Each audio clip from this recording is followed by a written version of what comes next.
قرآن کریم کے 25ویں پارے الیہ یردو اور سورہ زخرف کی آیت نمبر 18 کے اندر یہ آیت اومن ینشأ فی الحلیۃ وہو فی الخصام غیر مبین، کہ وہ عورت جو زیورات کے اندر پرورش پاتی ہے اور وہو فی الخصام غیر مبین، اور جھگڑے کے اندر اس کی قوت استدلال بھی کمزور ہوتی ہے۔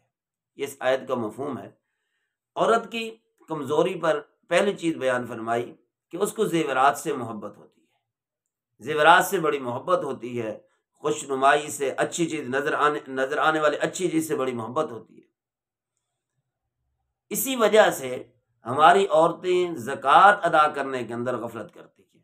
زیادہ تر مردوں پہ زور ہوتا ہے، مرد لوگ زکوٰۃ ادا کرتے ہیں، وہ بھی اگرچہ جتنی فرض ہے اس کے اندر بہت زیادہ کوتاہی کرتے ہیں، یا جتنے لوگوں پر ہے اس کے اندر بھی بہت زیادہ کوتاہی کرتے ہیں، لیکن عورتیں اس سے زیادہ کوتاہی کرتی ہیں۔ تو سب سے پہلا مسئلہ کہ جو عورتوں کے زیورات ہوتے ہیں ان پر بھی زکوٰۃ ہے یا نہیں ہے۔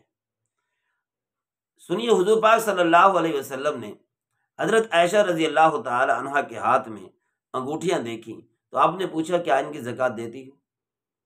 جواب دیا کہ نہیں۔ تو آپ علیہ الصلوۃ والسلام نے فرمایا پھر کس لیے؟ آپ نے جواب دیا حضرت عائشہ نے کہ اس لیے کہ مجھے خوبصورت لگتی ہیں اور آپ کو بھی اچھی لگیں گی۔ فرمایا کہ اگر تم یہ چاہتی ہو کہ آگ کی انگوٹھیاں پہنائی جائیں تمہیں، پھر تو ٹھیک ہے ان کی زکوٰۃ نہ دو، ورنہ ان کی زکوٰۃ ادا کرو۔ یہ آپ اپنے گھر والوں پر کس طریقے سے دین اسلام کو نافذ کر رہے ہیں۔ جس طرح قرآن کے اندر حکم ہے نا، یا ایھا النبی کل ازواجک، اے نبی سب سے پہلے اپنے گھر والیوں کو حکم دو۔ اور یہی چیز سب سے مشکل ہے کہ اپنے آپ پر یا اپنے گھر والوں پر کسی حکم کو امپلیمنٹ کرنا، ان کے اوپر کسی حکم کو لاگو کرنا، یہ کتنا مشکل ہو جاتا ہے۔ اور بولنا تو آسان ہے، میں بول رہا ہوں آپ سن رہے ہیں، سننا بھی آسان، بولنا بھی آسان، عمل کرنا سب سے زیادہ مشکل چیز ہے۔ اس چیز کا احساس رکھنا چاہیے، جب تک ہمارا دین ہمارے اپنے اعمال کے اندر نہیں آئے گا اس وقت تک کوئی خاص فائدہ نہیں ہوگا۔ بہرحال یہ دیکھنا چاہیے کہ عورت کی جو چیز ملکیت ہے اس پر زکوٰۃ کا فیصلہ عورت کے لیے ہوگا کہ وہ عورت ہی اس کی زکوٰۃ ادا کرے۔ کیوں کہ زکوٰۃ کا جو مسئلہ ہے وہ ملکیت پہ ڈیپینڈ کرتا ہے۔ جو چیز مرد کی ملکیت ہے مرد ان کی زکوٰۃ ادا کرے، جو عورت کی ملکیت ہے عورت ان کی زکوٰۃ ادا کرے۔ زیورات اگر عورت کا حق مار ہے تو وہ عورت ان کی ملکیت ہے، عورت کی ملکیت ہے، وہ زکوٰۃ ان کی خود ہی ادا کرے گی۔ اور اسی طرح عورت کوئی کاروبار کرتی ہے تو اس کی زکوٰۃ وہ خود ادا کرے گی۔ جو چیز اس کی ملکیت میں ہے، یعنی جن چیزوں پہ زکوٰۃ آتی ہے، مثلا سونا ہے، چاندی ہے، اس کے اندر ان کے زیورات بھی آ جاتے ہیں، بینک بیلنس ہے، تجارتی سامان ہے، ان میں سے جن چیزوں کی عورت مالک ہے، وہ فروخت والا چاہے وہ پلاٹ ہی کیوں نہ ہو، اس کی زکوٰۃ بھی عورت پر آئے گی۔ اگر خاوند مالک ہے تو خاوند زکوٰۃ ادا کرے گا۔ لیکن اگر ایسا ہو جائے عورت کی اجازت ہو یا عورت کے کہنے کی وجہ سے خاوند ادا کر دیتا، ادا ضرور ہو جائے گی۔ خاوند ادا کر دے یا عورت کا والد بھائی ادا کر دے تو کوئی بھی ادا کر دے ہو جائے گی زکوٰۃ ادا۔ لیکن مین مسئلہ ہے عورت کا۔ جس طرح عورت کی نماز عورت نے ہی پڑھنی ہے، یہ فریضہ ہے، کوئی اور نہیں پڑھ سکتا، اسی طرح زکوٰۃ ادا کرنی ہے، مالی معاملہ ہے تو وہ عورت نے ہی ادا کرنی ہے۔ اگر اس کے کہنے کی وجہ سے کوئی اور ادا کر دیتا ہے تو ٹھیک ہے، وہ ادا ہو جائے گی، لیکن نماز تو اس سے بھی اہم مسئلہ ہے کہ وہ اس کے کہنے کی وجہ سے کوئی اور پڑھ بھی دے وہ بھی ادا نہیں ہوتی۔ تو عورت اپنی ملکیت جب سمجھتی ہے تو اس کی زکوٰۃ بھی خود ادا کرے۔ جس طریقے سے فائدہ اٹھاتی ہے اسی طریقے سے اس پر آنے والے جو محاصل ہیں، جو ذمہ داری ہیں، وہ بھی اسی کو ہی ادا کرنی چاہیے۔ اس کے ساتھ ساتھ بعض دفعہ پلاٹ خریدا ہوا ہوتا ہے، یہ عام مسئلہ ہوتا ہے کہ پلاٹ ہر آدمی رکھتا ہے اپنے مکان بنانے کے لیے، بچوں کے لیے یا دوسری ضروریات کے لیے، تو کن کن پلاٹوں میں زکوٰۃ ہوتی ہے؟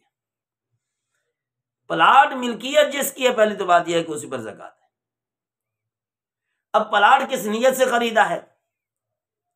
اگر پلاٹ خریدا ہے بیچنے کی نیت سے تو وہ تجارت کا سامان ہو گیا، تو یہ کالونیوں والے جو پلاٹ خرید لیتے ہیں، پلاٹنگ کر دیتے ہیں، ان کی کالونیاں بنا لیتے ہیں، سارے قابل فروخت ہوتا ہے، ان ساروں کی ملکیت کی وجہ سے ہر سال اس کی مالیت لگے گی، جس سال جتنی بڑھ جائے گی اتنی کی زکوٰۃ ادا کرنی پڑے گی، قیمت خرید پر نہیں ہوگی، قیمت فروخت پر ہوگی۔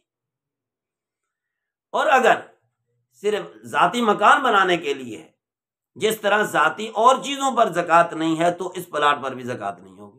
مثلا آپ نے سواری لی ہے، کار لی ہے، کوئی پجارو لی ہے یا کوئی اور سواری لی ہے، اس پر زکوٰۃ نہیں ہے، پہننے کے کپڑوں پہ نہیں ہے، استعمال کے برتن پہ نہیں ہے، گھر کی تعمیر پہ نہیں ہے، جو تعمیر کھڑی ہوئی ہے اس پر زکوٰۃ نہیں ہے۔ تو اسی طرح وہ پلاٹ، وہ مکان جو رہائش کے لیے آپ کا ہے، اس پر زکوٰۃ نہیں ہے۔ اب اگر پہلے ایسا پلاٹ خریدا جس کی کوئی نیت نہیں تھی، لیکن بعد میں ذہن بنا کے اس کو اب بیچ لیتے ہیں، تو جب تک بکے گا نہیں اس وقت تک سامان تجارت نہیں بنے گا، اس وقت تک اس پہ زکوٰۃ نہیں آئے گی۔ جب آپ بیچ لیں گے پھر اس کو زکوٰۃ والی مالیت کے اندر ایڈ کر کے جمع کر کے پھر کل مالیت کی زکوٰۃ ادا کر دیں گے۔ تو بہرحال عورتوں کو بھی اپنے زیورات کی زکوٰۃ ادا کرنی چاہیے اور اپنے پلاٹوں کی بھی مردوں کو زکوٰۃ ادا کرنی چاہیے۔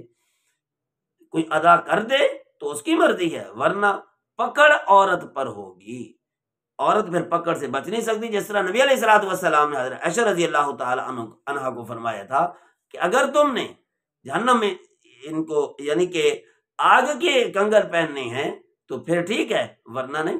تو اس لیے ہماری ہر عورت کو اس چیز کا فکر کرنا چاہیے کہ کل کو میں نے اللہ کی بارگاہ میں پیش ہونا ہے اور میں نے ہی جواب دہی کرنی ہے۔